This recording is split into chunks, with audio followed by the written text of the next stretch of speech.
The garage behind our house always felt like a leftover thought. Half-finished walls, a bathroom that echoed, and a roller door that never quite sealed the world out. There were no curtains on the windows, just glass, staring out at the empty stretch of country road. We lived near the edge of the township, where neighbors were just distant shapes on the horizon. Our closest was nearly 2 kilometers away. It was the sort of place where you left your doors unlocked, and the only thing you worried about was the wind. My brothers had always been allowed to use the garage for sleepovers, but I hadn't. For my 14th birthday, I begged my parents to let me and my friends stay out there for the night. I promised I'd lock the roller door and keep things quiet. Mom hesitated, but Dad said it was fine, just this once, for my birthday. He handed me the responsibility of locking up and reminded me the house key would stay with them. The afternoon was just noise, laughter, sugar, wrappers, and the kind of chaos that makes adults wish for earplugs. By the time the sun dipped, we were all sticky with cake and exhaustion. When the clock hit 11, we shuffled our sleeping bags into the garage, giggling in the dark. I made a show of locking the roller door from the inside, just like Dad said. We turned off the lights, but no one wanted to sleep.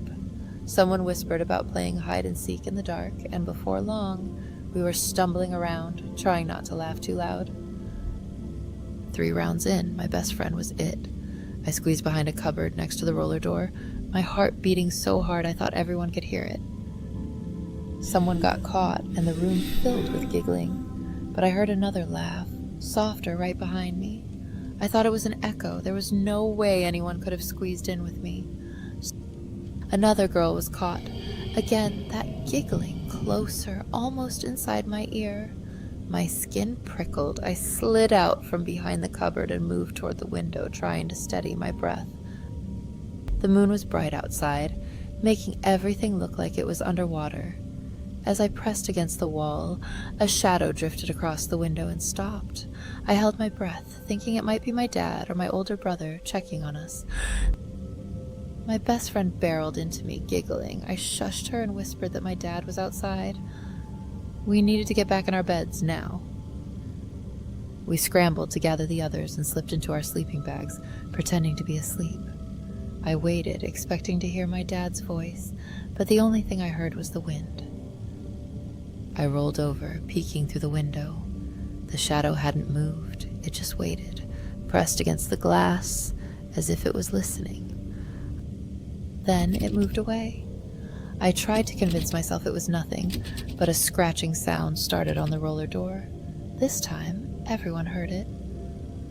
We all crowded onto my bed, whispering and shaking.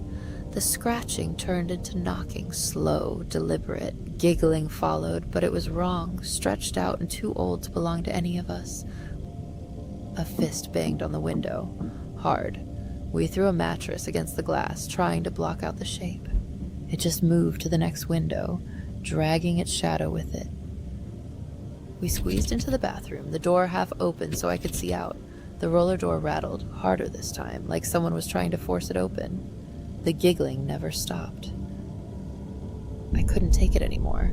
I screamed loud, raw. The other girls joined in, our voices echoing off tile and concrete. The banging stopped. Everything went silent except for our breathing. I peeked out. The shadow was gone, but in the distance I saw the house lights flick on. My dad was running across the yard, flashlight swinging in his hand. At the same moment, a car engine coughed to life near the road. Its headlights swept the trees, then it peeled away, tires spitting gravel. Dad fumbled with the key, then yanked the door open. We spilled out, 5 shaking girls, and he herded us toward the house without asking questions. Inside, Mom wrapped us up in blankets and tried to calm us down. She let us all pile into their king-size bed, whispering that everything was all right, even though her hands were shaking too. We didn't sleep much. The lights stayed on all night, and for days afterward, none of us wanted to be alone in the dark. My parents locked every door and window from then on, even in broad daylight. It took me 2 years before I could sleep in that garage again. Even then, I kept the windows covered and the door locked tight, always listening for laughter that didn't belong.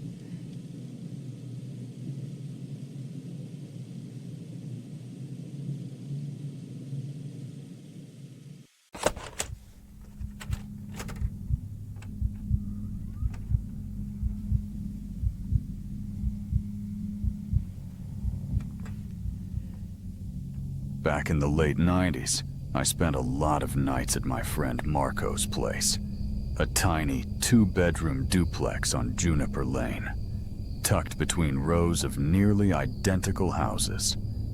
His mom worked late shifts, and the neighborhood always felt a little off after dark.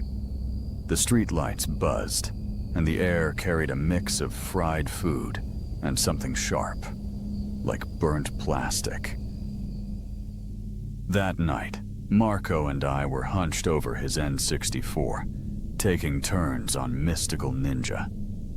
The glow from the old TV barely reached the corners of the living room. His mom was getting ready to drive us to the store, rummaging through the kitchen for her keys, purse slung over her shoulder. We were both crouched by the front door, lacing up our sneakers. Marco's mom called for us to hurry, her voice echoing through the thin walls. I remember thinking how the whole house felt smaller at night, like the shadows pressed in a little tighter. That's when the pounding started.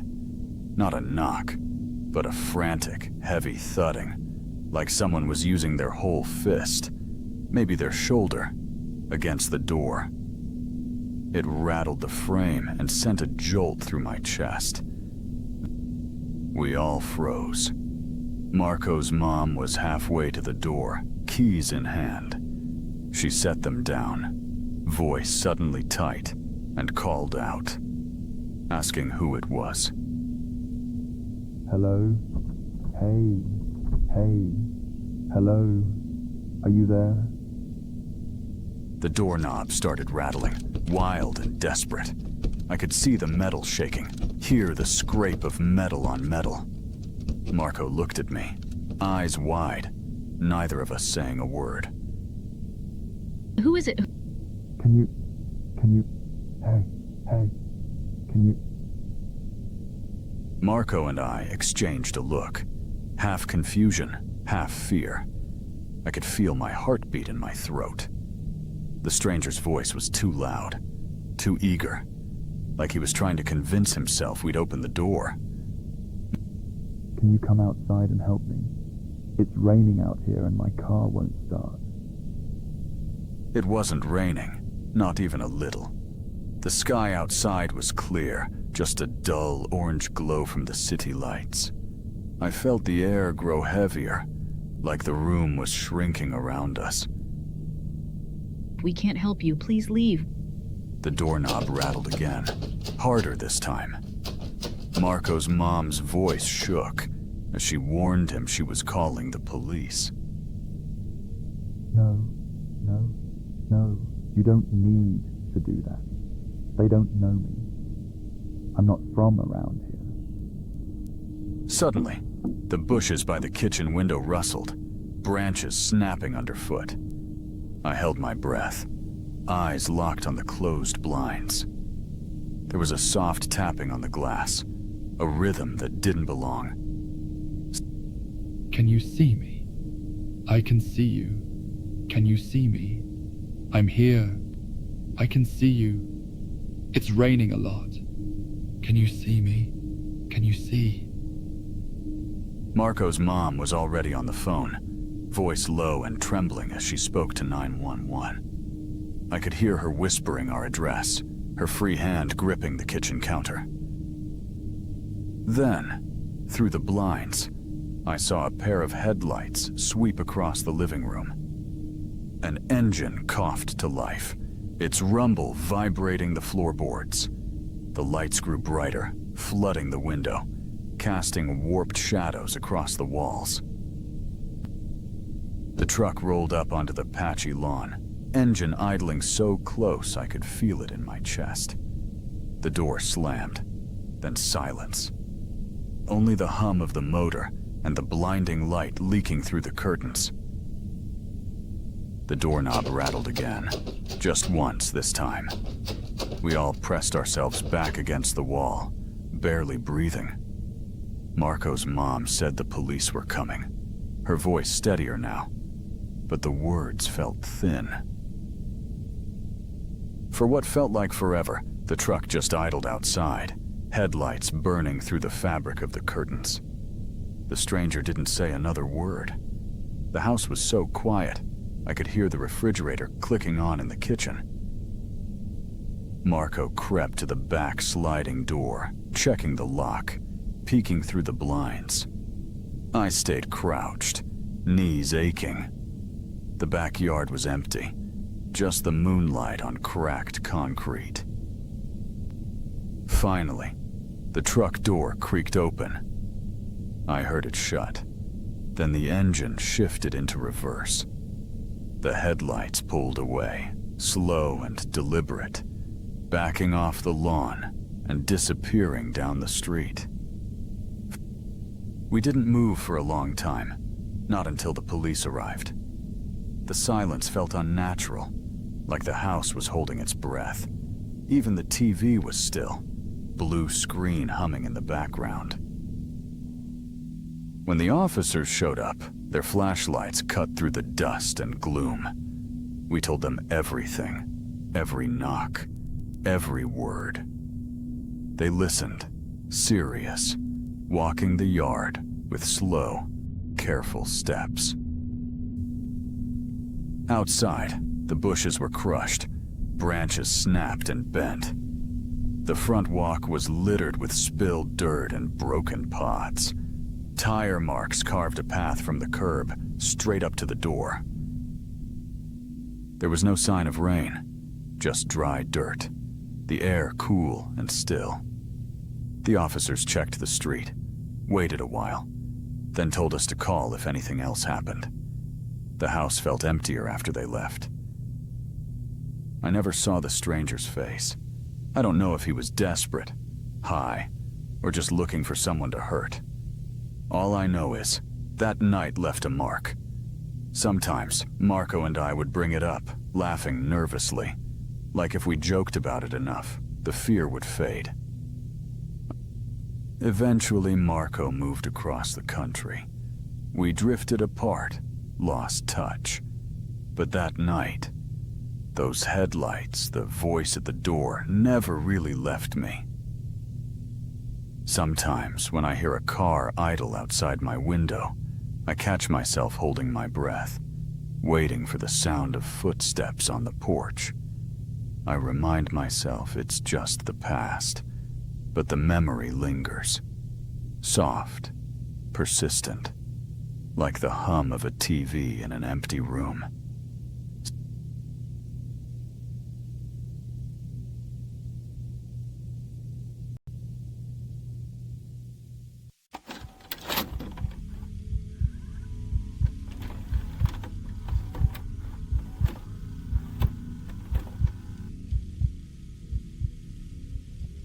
The last Friday of May always felt like a promise. That afternoon, the air was thick with the kind of heat you could taste, the kind that stuck to your skin. I remember walking with my cousin Tarek, sneakers scuffing the sidewalk, both of us giddy about the weekend ahead.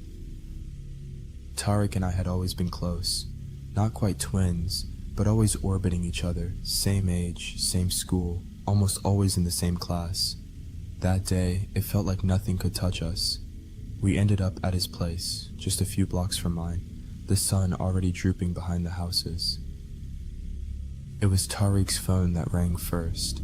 My mom's voice sounded small, almost tinny through the speaker. She told me our grandfather was in the hospital. Nothing fatal, but enough to keep the adults busy. She said I could stay the night at Tariq's, since both our parents would be gone. Tariq's older brother, Hassan, was 15 and technically in charge. He was the kind of older sibling you didn't mind having around. Quiet, never bossy, always seemed like he was half listening to music only he could hear. He shrugged when he heard the news and asked what we wanted for dinner. We ordered pizza. The three of us sprawled across the living room, crusts piling up on paper plates, the TV humming in the background. For a while, it was just the soft glow of cartoons and the sticky warmth of cheese on our fingers. It was just after 9 when someone knocked at the door.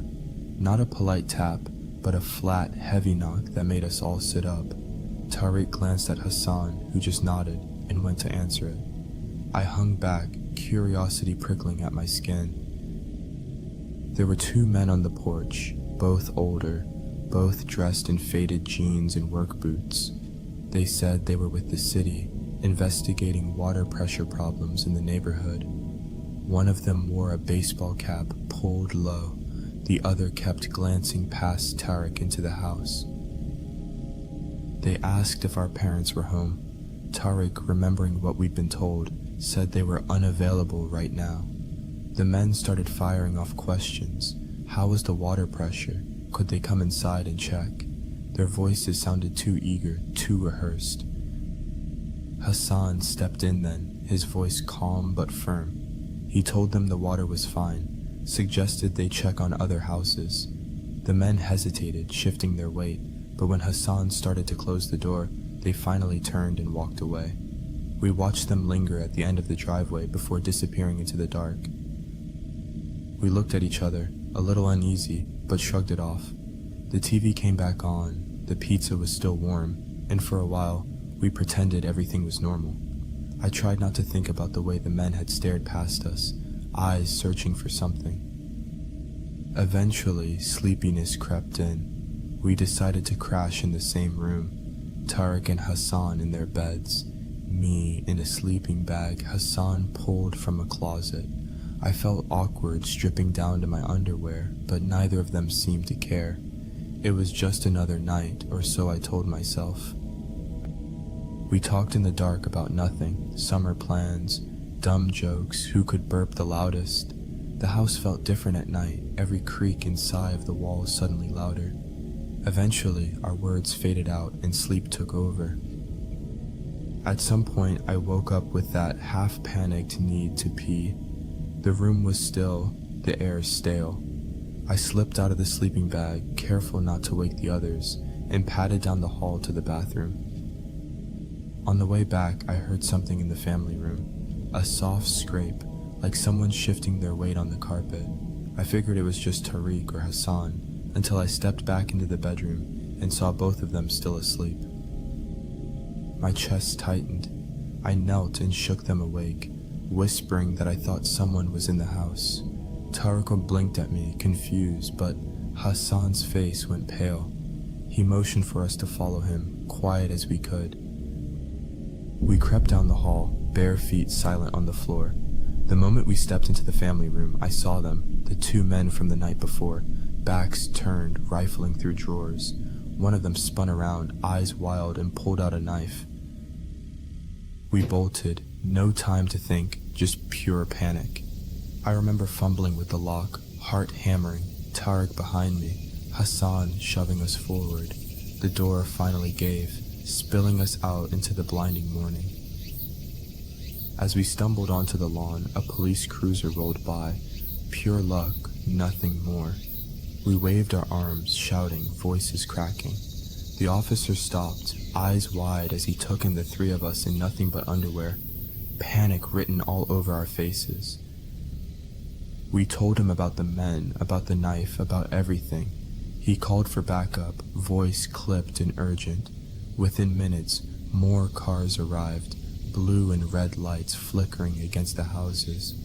The officers moved in, guns drawn, and after a tense search, they dragged the men out, cuffed, silent, eyes fixed on the ground. Later, the police found the window in the laundry room, latch broken, frame splintered. It looked like the men had waited until the house was quiet, figured 3 kids would be easier than adults. I kept thinking about how they'd looked at us, like we were just another part of the job. When the house was finally empty again, the silence felt different. Not safe, not comforting, just heavy, like the walls were remembering. I sat on the edge of the couch, listening to the distant hum of the city, and wondered how long it would take before the house felt like home again. I don't remember what we said to each other after that. Maybe nothing. Sometimes I catch myself listening for footsteps that aren't there, or the sound of someone knocking just a little too late at night. The house is quiet now, but it's a different kind of quiet.